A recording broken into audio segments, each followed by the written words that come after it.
Hey there everyone, welcome और welcome back to my YouTube channel. मेरा नाम गुरप्रीत सिंह है।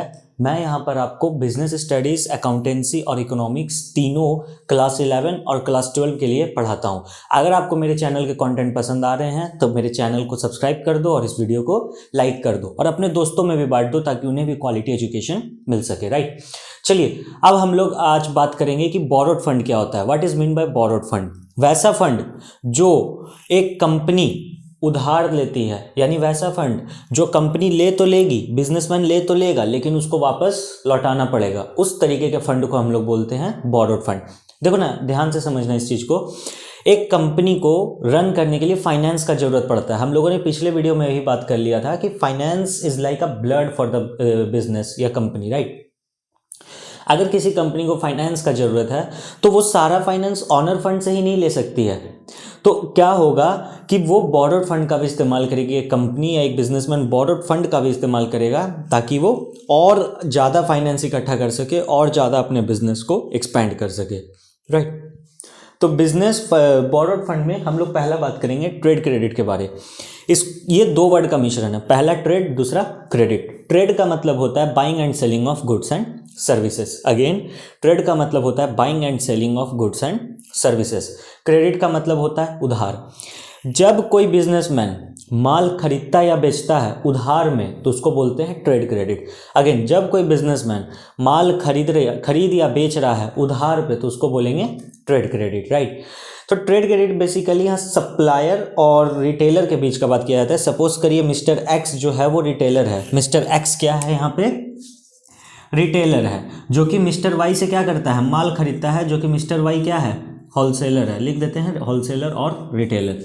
जब मिस्टर एक्स जो है वो लगातार मिस्टर वाई से जब बिजनेस करता है तो एक बिजनेस रिलेशन बैठ जाता है, हेल्दी रिलेशन बैठ जाता है इन दोनों के बीच में।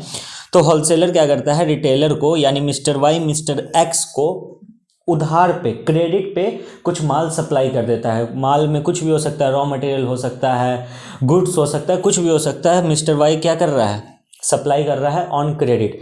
यानी आप पैसा अभी मत दो, माल ले जाओ, जब माल बिकेगा उसके बाद मुझे पैसा दे देना। कितने टाइम के लिए होता है, क्या होता है, सब पे बात करेंगे। अभी कॉन्सेप्ट समझ लो ट्रेड क्रेडिट का, कि जब कोई होलसेलर रिटेलर को उधार पे माल दे देता है कि भैया लो इसको बेचो, उसके बाद मुझे पैसा पे कर देना, उसको बोलेंगे ट्रेड क्रेडिट। कुछ भी हो सकता है, रॉ मटेरियल, सप्लाईज, गुड्स, कुछ भी। कितना समय के लिए, आइए बात करते हैं।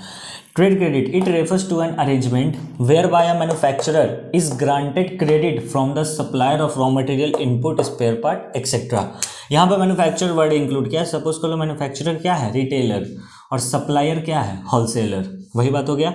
देखो यहाँ पर लिखा हुआ है जनरली देखा जाए तो जो ड्यूरेशन होता है ट्रेड क्रेडिट का वो 3 से 6 महीने के बीच का होता है। कब का होता है? 3 से 6 महीने के बीच का। क्या बोला? Generally the duration of trade credit is 3 to 6 months। इसीलिए इसको कैसा क्रेडिट बोला जाता है? Short term financing facility.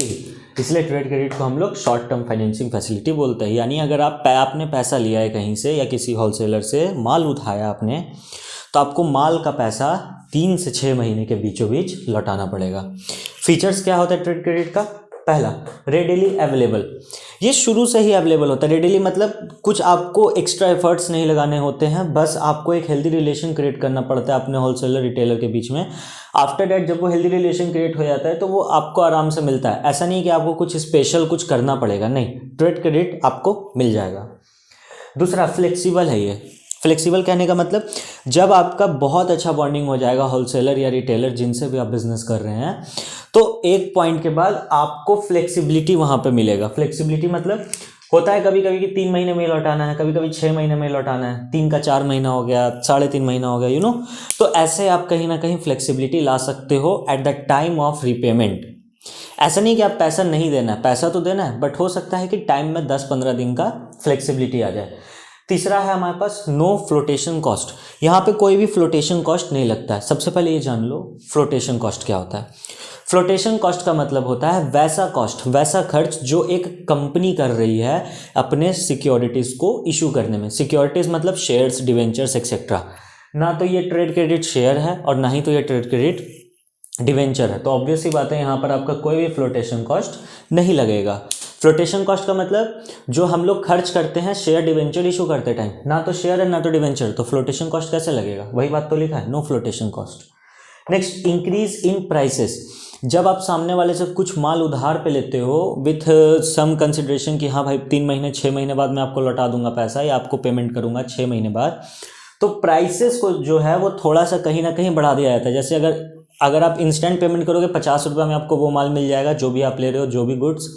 लेकिन अगर आप 3-6 महीने बाद पेमेंट कर रहे हो तो आपको वो सामान शायद 52 रुपये मतलब 52-53 रुपीज़ में मिले। लास्ट है legal action. What is mean by legal action? अगर आपने क्रेडिट पे माल लिया है, सपोज करिए ना मिस्टर एक्स ने क्रेडिट पे माल लिया, किससे? मिस्टर वाई से। जो मिस्टर वाई होलसेलर है, मिस्टर एक्स रिटेलर है। मिस्टर एक्स ने क्रेडिट पे माल लिया मिस्टर वाई से। अब मिस्टर एक्स को प्रोमिसरी नोट साइन करना पड़ेगा ताकि अगर in future mister x payment करने में फेल हो जाता है, पेमेंट नहीं कर पाता है, तो मिस्टर वाई उसके खिलाफ लीगल एक्शन ले सके। ऑलराइट, अब ये जान लो कि हम लोगों को ट्रेड क्रेडिट कब मिलेगा, लाइक किसी को भी मिल जाएगा क्या? नहीं, 3 चीज़ें होनी चाहिए। पहला, नेचर ऑफ द फर्म, आप किस तरीके का बिजनेस कर रहे हो वो देखा जाएगा। साइज ऑफ द फर्म, जो आप बिजनेस कर रहे हो कितने बड़े लेवल पे कर रहे हो वो देखा जाएगा। और सबसे इंपॉर्टेंट तीसरा, स्टेटस और credit worthiness of the firm. आपका स्टेटस क्या है, मतलब आप जिनसे भी पैसा लेते हो क्या आप उनको टाइम पे लौटाते हो, क्या आप उनको टाइम पे पेमेंट दे रहे हो? इफ़ यस तो आपका क्रेडिट वर्दीनेस बहुत अच्छा है, आपका मार्केट में स्टेटस बहुत अच्छा है, तो आपको ऑब्वियस सी बात है कि ट्रेड क्रेडिट अवेल हो जाएगा विदाउट एनी प्रॉब्लम्स और विदाउट एनी लिमिटेशंस, राइट। ध्यान रखना बाबू, एग्जाम में ट्रेड क्रेडिट बहुत ही प्यारा क्वेश्चन होता है एग्जामिनर का, वो आपसे पूछेगा ही पूछेगा। और ऑनर फंड में जीडीआर, एडीआर और आईडीआर आना ही आना है, याद रखिएगा। ऑनर्स फंड में जीडीआर, एडीआर, आईडीआर आएगा। चलिए अब इसके नेक्स्ट टॉपिक के बारे में बात करते हैं। Let us quickly get started with the public deposit. कि पब्लिक डिपॉजिट का मतलब क्या होता है? Public deposit refers to unsecured deposit invited from the public. Public deposit refers to unsecured deposit invited from the public. वैसा unsecured deposit, वैसा पैसा जो कि सिक्योर्ड नहीं है और साथ ही साथ किसके द्वारा इनवाइट किया गया है या फिर किससे मांगा गया है? पब्लिक से मांगा गया है। वैसा पैसा जो कि अनसिक्योर्ड है, वैसा डिपॉजिट जो कि अनसिक्योर्ड है और वो पब्लिक से मांगा गया है। कौन मांगा है? कंपनी। तो उसको क्या बोला जाएगा? Public deposit. कैसे मांग सकते हैं? न्यूज़पेपर में आप एडवर्ट चला दीजिए, जो भी आपकी कंपनी के मेंबर्स होंगे, शेयर होल्डर्स वगैरह जो भी आपके मेंबर्स होंगे, वो आपको पब्लिक डिपॉजिट दे सकते हैं। फीचर्स क्या है? पहला फीचर है अनसिक्योर्ड। अभी बताया गया कि जो पब्लिक डिपॉजिट होता है वो अनसिक्योर्ड होता है, यानी कंपनी आपके डिपॉजिट्स के बदले कुछ भी गिरवी नहीं रखती है, कोई भी एसेट गिरवी नहीं रखती है। तो पब्लिक डिपॉजिट बेसिकली वही कंपनियां लेके आती हैं जो कि मार्केट में बहुत रेप्यूटेड है, जैसे टाटा, बिरला, रिलायंस एक्सेट्रा। ये सारी कंपनियां जो है वो अनसिक्योर्ड पब्लिक डिपॉजिट लेके आती है, अदरवाइज बाकी कोई और अप्लाई ही नहीं करेगा। दूसरा, finance for working capital.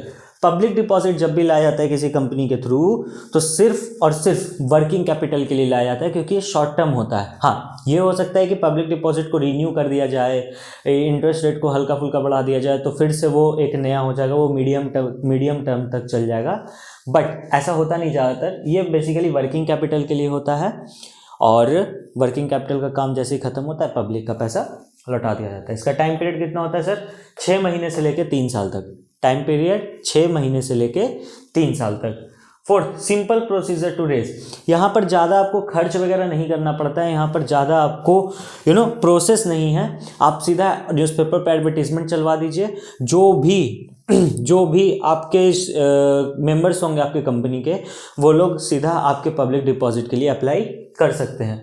Fifth है हमारे पास इकोनॉमिकल। ये इकोनॉमिकल होता है। इकोनॉमिकल मतलब एकदम फ्री तो नहीं, इकोनॉमिकल मतलब कम पैसा लगेगा, खर्च कम होगा। अगर हम शेयर डिवेंचर वगैरह इशू करवाएंगे तो मेरा फ्लोटेशन कॉस्ट लगेगा, लाइक अंडरराइटर को फीस देना, ब्रोकरेज फीस देना, बहुत सारा फीस देना। लेकिन यहाँ पर ये इकोनॉमिकल होता है, उतना खर्च नहीं होता, थोड़ा बड़ा खर्च होगा बस। लिमिटेड अमाउंट, ये लिमिटेड अमाउंट तक हो सकता है। आप सबसे पहली बात, ये तो अनसिक्योर्ड है, यानी कोई सिक्योरिटी है ही नहीं, तो आप कितना भी उठा लोगे पैसा, ऐसे तो आप पैसा लेके भाग सकते हो एज अ कंपनी। तो ये लिमिटेड अमाउंट तक होता है, maximum 25% of share capital and FR. And FR मतलब प्लस एफआर होगा, यहाँ पे ऐड होगा। एफआर मतलब होता है फ्री रिजर्व्स, जो भी रिजर्व आपकी कंपनी में है प्लस जितना आपका शेयर कैपिटल मार्केट में है, वो दोनों को जोड़ने के बाद जो भी अमाउंट आएगा उसका 25%। लेट से ये है शेयर कैपिटल 75 रुपीज़ और ये है 25 रुपीज़, राइट। तो टोटल आपका कितना आ गया, 75 प्लस 25 100 रुपीज़। तो इसका आप 25% मार्केट से पब्लिक डिपॉजिट उठा सकते हो, विच मीन्स कि 25 रुपये, ओनली 25 रुपीज़ आप मार्केट से डिपॉजिट उठा सकते हो। होप सो क्लियर होगा, कुछ खास है नहीं। खाली ये बात याद रखना कि अनसिक्योर्ड होता है 3 से 6 महीने के 6 महीने से 3 साल के लिए होता है और सिर्फ 25% हो सकता है। ये मेजर था। चलिए नेक्स्ट, चलिए let's quickly start with the debentures, right.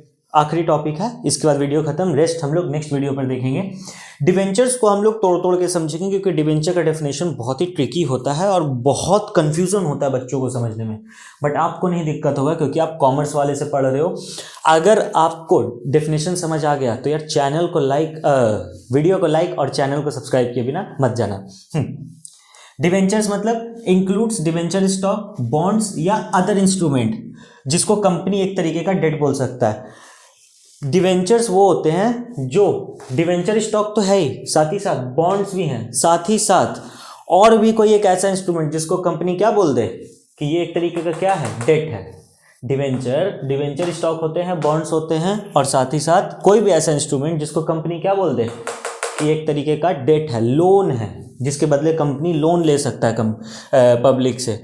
Weather चाहे तो कंपनी उसके बदले एसेट पे कोई चार्ज देगा या नहीं देगा, constituting a charge on the asset of the company और नॉट। लेट्स से कंपनी के पास बिल्डिंग है, कंपनी डिवेंचर इशू किया, कंपनी क्या इशू किया, डिवेंचर्स या बॉन्ड्स या कुछ भी इशू किया, हम समझ के चल रहे हैं डिवेंचर स्टॉक इशू किया, ये सेम वर्ड है, अलग अलग नहीं है। कंपनी डिवेंचर स्टॉक इशू किया और डिवेंचर स्टॉक इशू करने के बदले कंपनी एज अ सिक्योरिटी ये बिल्डिंग रख दिया कि अगर हम आपका पैसा नहीं लौटाएं हम बिल्डिंग बेच के आपका पैसा लौटाएंगे। कंपनी बोला अगर हम आपका पैसा नहीं लौटा पाए हम बिल्डिंग बेच के लौटाएंगे आपका पैसा। इसको कहते हैं चार्ज ऑन द एसेट। मतलब बिल्डिंग पे कौन किसका चार्ज हो गया, किसका चार्ज हो गया बिल्डिंग पे, सर डिवेंचर होल्डर्स का। किसका, डिवेंचर होल्डर्स का। यानी अगर डिवेंचर होल्डर्स को पैसा वापस नहीं मिला तो बिल्डिंग बेच के पैसा लौटाना पड़ेगा। सर ऐसा जरूरी है, कंपलसरी हो? नहीं बाबू, लिखा तो हुआ है constituting a charge on the asset, शायद चार्ज हो और शायद ना हो, नहीं होगा तो कोई दिक्कत नहीं है, ठीक है। फीचर्स पे आ जाइए। पहला फीचर्स बोरोड फंड, सबको पता है कि डिवेंचर क्या है, एक तरीके का बोरोड फंड है, उधार लिया हुआ पैसा लौटाना पड़ेगा एक टाइम के बाद। फिक्स्ड रेट ऑफ इंटरेस्ट, जो पैसा हम लोग इसमें लौटाएंगे वो फिक्स्ड रेट ऑफ इंटरेस्ट होगा, वो फिक्स्ड रेट ऑफ इंटरेस्ट होगा, मतलब आपको एक फिक्स्ड अमाउंट लौटाना पड़ेगा हर बार। Compulsory payment of interest, shares में क्या होता था, कंपनी को प्रॉफिट हुआ तो ही आपको डिविडेंड या इंटरेस्ट मिलेगा, अदरवाइज आपको नहीं मिलेगा। सॉरी, इंटरेस्ट वहाँ नहीं मिलता है, डिविडेंड ही मिलता है। अगर कंपनी को प्रॉफिट हुआ तो ही डिविडेंड मिलेगा, अदरवाइज नहीं मिलेगा। बट यहाँ ऐसा कोई भी लॉजिक नहीं है। अगर आपका कंपनी लॉस भी कर रहा है तो आपको पैसा लौटाना पड़ेगा, यानी जो इंटरेस्ट है जो हर महीने या हर साल पे होना था आपको करना होगा, चाहे आप लॉस में रहो चाहे प्रॉफिट में। नेक्स्ट आता है सिक्योरिटी। ये सिक्योर्ड होता है। सिक्योर्ड कहने का मतलब अभी हम आपको समझाए ना, बिल्डिंग पे चार्ज दिया हुआ है कि भैया अगर डिवेंचर होल्डर का पैसा नहीं लौटा पाए या फिर कुछ दिक्कत हो गया तो बिल्डिंग बेच के डिवेंचर होल्डर पैसा ले लेगा। Next redeemable. रिडीमेबल मतलब आप इसको रिडीम कर सकते हैं, जैसे एक सर्टेन पॉइंट ऑफ टाइम खत्म हो गया, सपोज करिए कि 10 साल का डिवेंचर होल्डिंग था, यानी 10 साल के लिए डिवेंचर्स इशू किया गया था, 10 साल पूरे हो गए, आपको इसको रिडीम करना पड़ेगा, सबका पैसा, प्रिंसिपल अमाउंट, इंटरेस्ट सब कुछ लौटाना पड़ेगा। No voting rights, debenture holder को कोई भी वोटिंग राइट नहीं मिलता, याद रखिएगा, डिवेंचर होल्डर को कोई भी वोटिंग राइट नहीं मिलेगा। अपॉइंटमेंट ऑफ ट्रस्टी, जब बहुत ज़्यादा डिवेंचर्स मार्केट में इशू हो जाते हैं ना, जनरल पब्लिक के पास बहुत ज़्यादा डिवेंचर आया हुआ है, मतलब रज के डिवेंचर्स इशू किया कंपनी, तो कंपनी एक ट्रस्टी अपॉइंट कर लेता है जिसको हम लोग डिवेंचर ट्रस्टी बोलते हैं, कि वो ख्याल रखेगा कि कंपनी पैसा लौटा भी पा रहा है कि नहीं। अरे ध्यान से समझो, ये क्या है, डिवेंचर्स एक तरीके का बोरोड फंड। अब कंपनी 10 नहीं चलो 100 करोड़ रुपए का डिवेंचर्स मार्केट में इशू कर दिया, तो ट्रस्टी को रखा जाएगा, जो ट्रस्टी आपको एक तरीके से प्रोटेक्शन प्रोवाइड करेगा। जैसे ही इस ट्रस्टी को लगा कि कंपनी में कुछ ना कुछ गेम हो रहा है, कंपनी में ढंग का पैसा यानी उतना सफिशिएंट पैसा नहीं है कि डिवेंचर होल्डर को लौटाया जाए, तो दिक्कत होने से पहले ही ये ट्रस्टी क्या करेगा, सबको बता देगा डिवेंचर होल्डर्स को कि कंपनी के पास उतना पैसा नहीं है, तो आप जो डिवेंचर्स लिए हैं उसको वापस करिए, अदरवाइज आपका पैसा डूब सकता है। तो दैट्स इट गाइस, ये थी आज की वीडियो।